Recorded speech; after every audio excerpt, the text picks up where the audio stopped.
My name's Randy Lanier. I'm the Vice President of freedomgrow.org, a grassroots nonprofit organization that supports cannabis prisoners and their families. And we believe at Freedom Grow that this war on drugs should stop. It should have never started, and we'd like to see it come to an end. But meanwhile, while it is happening, we're here to help support the families that are going through such unnecessary hardships and suffering that this war on drugs has done. So, one of the things that we love about Freedom Grow is really that very personalized approach. I know, certainly people are familiar with expungement clinics, but what about the families that have been affected, right? So there are those who are in prison, and certainly we want them released. However, Freedom Grow does such an amazing job of thinking about the families that are left behind as a result of those who are imprisoned. So think about the children, think about, the women, right, who support many of those men who have been imprisoned as well, who may be wives or girlfriends, what have you.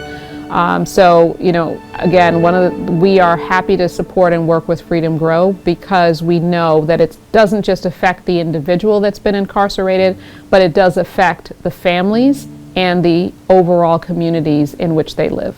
Your husband is incarcerated for cannabis. Can you tell us how long he's been gone for?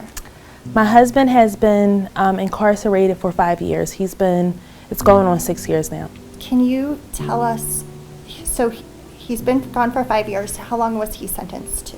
20. 20 years. Yeah. And can you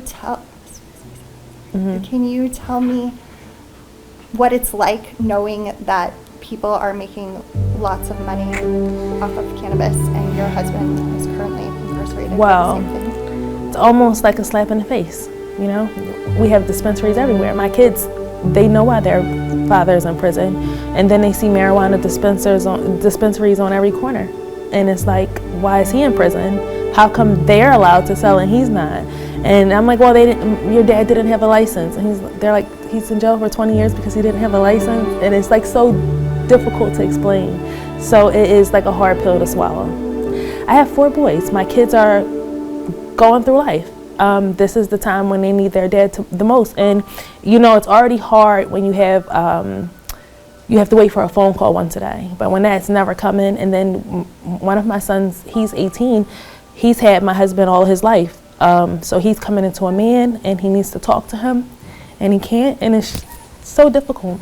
Right. It's very difficult because the little kids, they don't remember that much, but for a person who has had their dad their whole life, it's very difficult for him. Yeah. Your oldest is 18. How old is your youngest? She's 6. So she doesn't remember. Even though she swears she does. Okay. Yeah. But no, she doesn't remember. Yeah, I don't even send my kids to school on like Daddy and Donut Day. There's a dance coming up. I don't know if I'm going to send my daughter. So yeah, we are stigmatized. I think there's a big stigma. It's just not my family. It's just in general, everybody. So yeah, it's difficult, and we don't have like a big social circle. We're not the family that goes to every birthday party. So yeah, it's a little difficult. Do you feel that would be different if he was home? Yeah, because in America, what is the American dream? Kids, husband, house, family. We know you're a single mom and you work to support your family, and you work to put money on the kids' books or on your husband's books, we can't fix everything, but on behalf of Trulieve and AYRwellness and Freedom Grow, we have $1,000 check for you. Thank you. And we hope it Thank does you. something to help you. Thank you so much. I appreciate it. Thank you. Thank you.